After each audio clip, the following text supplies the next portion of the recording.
Inside a pitch-black training hall, a certain boy was creeping his way forward towards a door, and just hovering above him was something that looked like a miniature bull, a little larger than a human's fist, although this one also had tiny wings and two large fangs on the front of his face.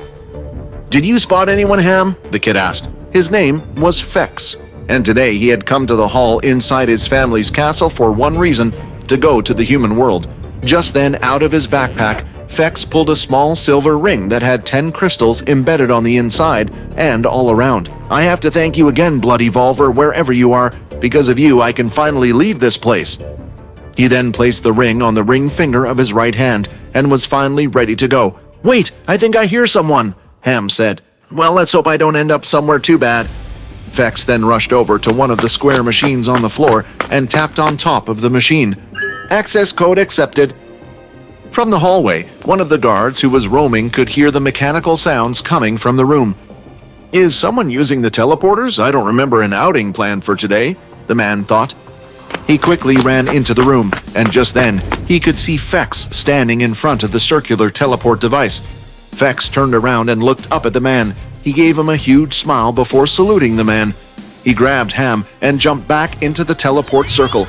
"Ham, you need to transform. The humans will have a fit if they see you flying above me." A small puff of black smoke appeared around Ham. When the black smoke went away, it was replaced with what looked like a black dangling earring. It was round at the top with a little symbol of a bull on it. When Fex opened his eyes, he found himself in a large dome-like building with digital signs going all across the walls, showing all sorts of advertisements. But the biggest one of them all was one that said, "Welcome to Toklon City."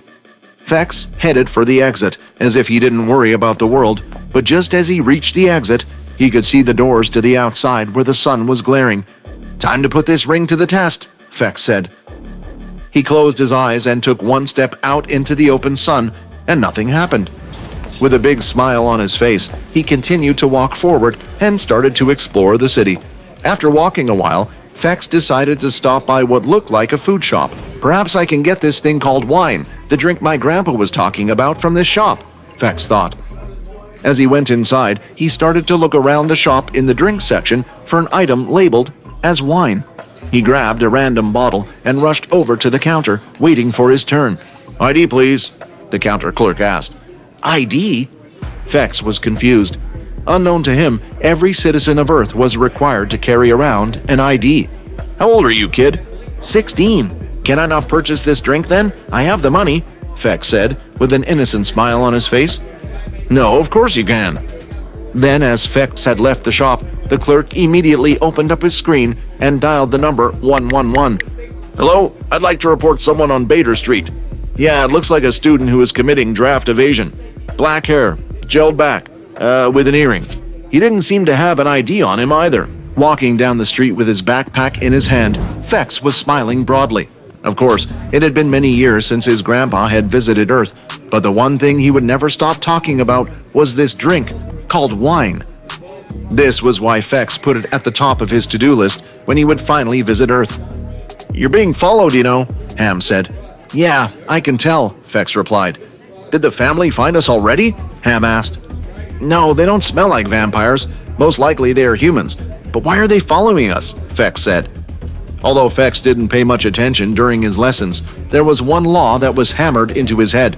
Never, under any circumstance, reveal yourself to humans.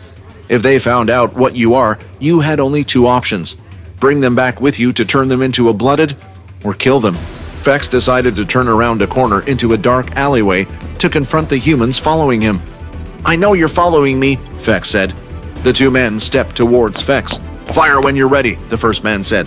"Looks like I might have to fight my way out of this one," Fex thought. He took a step forward, and a small sharp pain was felt in the side of his neck. "What the—" As he looked to the side, he noticed that something that looked like a dart had been shot into his neck. Inside the dart, a green liquid could be seen. "Why am I suddenly feeling so sleepy?" His eyes started to close, and he collapsed onto the floor. Back at the castle, a certain man was sitting in a large, throne-like chair. This man was Fex's father, Lee Sanguinus. "Is there any update?" he said. Kneeling in front of him were 5 of his subordinates. Unfortunately, it seems like the humans have managed to get to him before we could, sir, one of the subordinates said. Lee said, "The silly boy never paid any attention to his classes, yet he always listened to my father's crazy stories. Do we know where they have taken him?" "Our resources say that he was taken to one of the military bases to be admitted into military school," the same subordinate replied. "Silver," Lee said. "Yes, sir," a female subordinate replied as she stood up.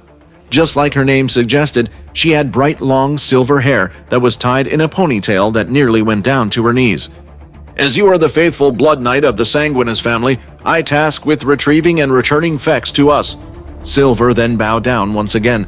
"I shall complete my task without fail." The meeting had ended, and each of them had left the room, leaving Lee with his thoughts. Perhaps this will be a good learning experience for him.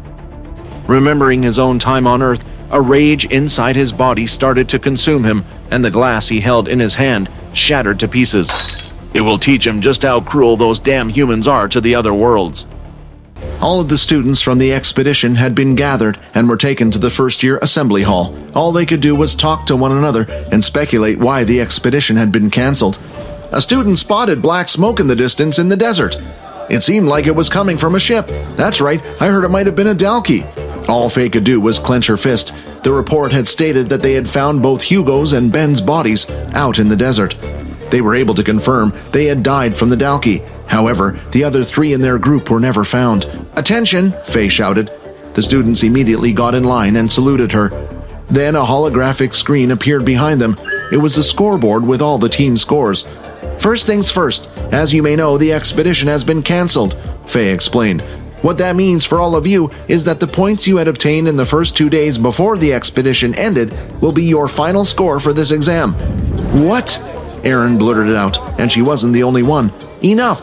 There are more important things than the test," Faye shouted, calming down the chatter amongst students. "Right now there's a high possibility that some of your fellow students have died on this test, and worst of all, it was to the threat we have all been training against, the Dalki. The Dalki has been swiftly dealt with, and it seems like this was not a planned attack, but a stray ship. But this is a reminder to you all why we need to train so hard every single day, and I hope you will remember that. You are dismissed," Faye said, ending her speech.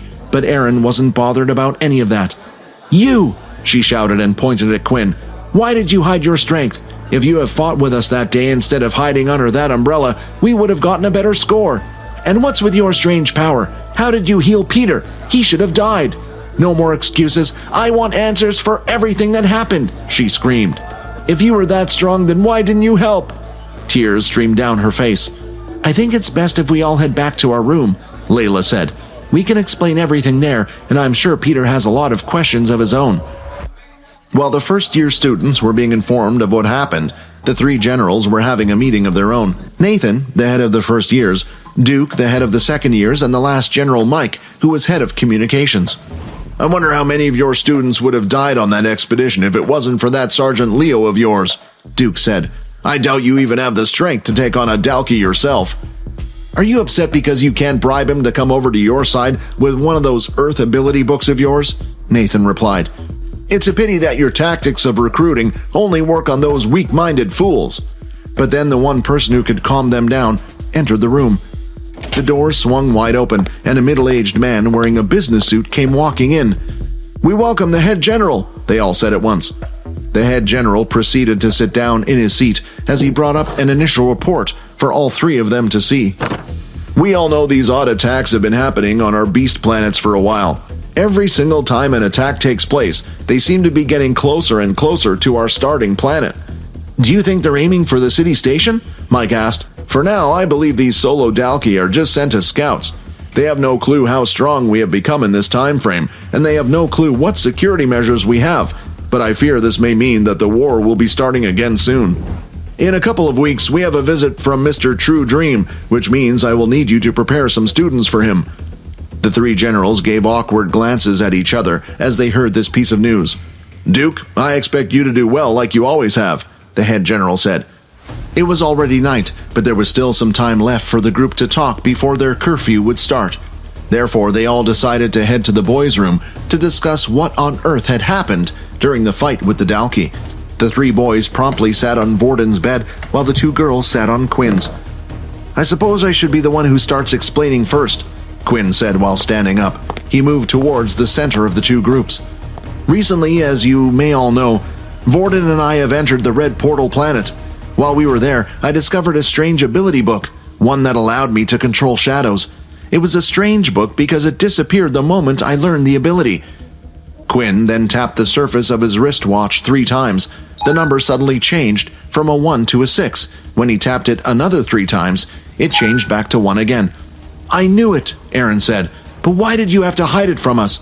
At that point, Quinn took a deep breath. That's because I have an even bigger secret that I was hiding. I'm a vampire, Quinn said, looking at Erin and Peter with a nervous look on his face. So, this is what you guys came up with to try to give an excuse why Quinn didn't use his powers? She said. Well, I'm not buying it. I don't believe that a human that needs blood to survive exists. If there were such creatures as vampires, why haven't they revealed themselves to the world already? Erin then went towards the door, pulling it open before saying her final words. You guys disappoint me. I was starting to think that we were a team, not a bunch of liars. With that, she closed the door behind her and stormed off. Do you think she'll tell anyone? Quinn asked. Are you kidding? With a reaction like that? Vorden replied. She didn't even believe it herself. Well, how did we expect her to react? Oh, it's okay, you can have my blood anytime. She's not Layla, for goodness sake. I'll go up and check on her, just to make sure she doesn't tell anyone. I'll give you an update about it tomorrow, Quinn. Although Erin didn't seem to believe it, Peter, for some reason, did. He didn't know how to explain it, but ever since he had left, his body felt different. There was some sort of connection that he felt between Quinn and him. The last thing that convinced him was the fact that he wasn't dead. Quinn, does it mean that I'm a vampire now too? Peter asked. Just what was a vampire ghoul? Quinn thought. I'm afraid it isn't good news, the system said. Out of all the possibilities he could have turned into, this was the outcome I was hoping for the least. The system's words didn't give Quinn great hope, and what he was about to hear lessened his optimism even further. Hi, Quinn here. Wondering what happens next? If you want to jump the queue and unleash all episodes, click on the link here and install the Pocket FM app.